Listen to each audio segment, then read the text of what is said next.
In that last video, I introduced fades using the Smart tool at the top here and at the bottom here. But let's dive into fades a little bit deeper. So let's go into Setup, Preferences, and in our Editing tab, we can see some options here for our fades. The first option here is to preserve phase when editing. This would mean that if you move a clip away from another clip and there is a crossfade, it will remember that it's crossfaded and it will try and keep that as long as it can. So it will increase the length of the crossfade. Auto accept adjust bounds. This is super helpful.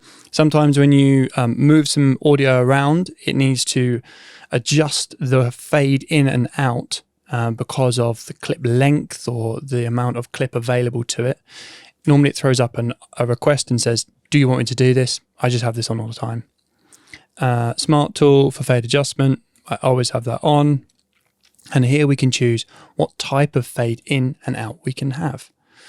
So our default at the moment is equal gain, but you can modify that by moving this around. You can have things like an S-curve, or you can choose a specific templated fade in. I mean, that would be very clicky.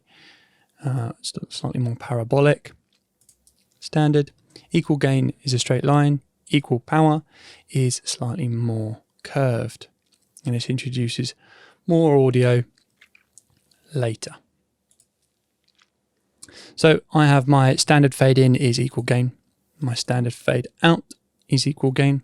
But my crossfade is traditionally equal power.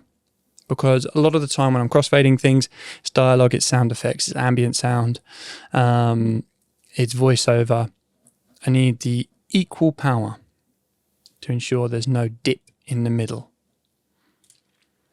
And Rex, we're not talking about Rex files, but there's a setting there. So those are our fade settings.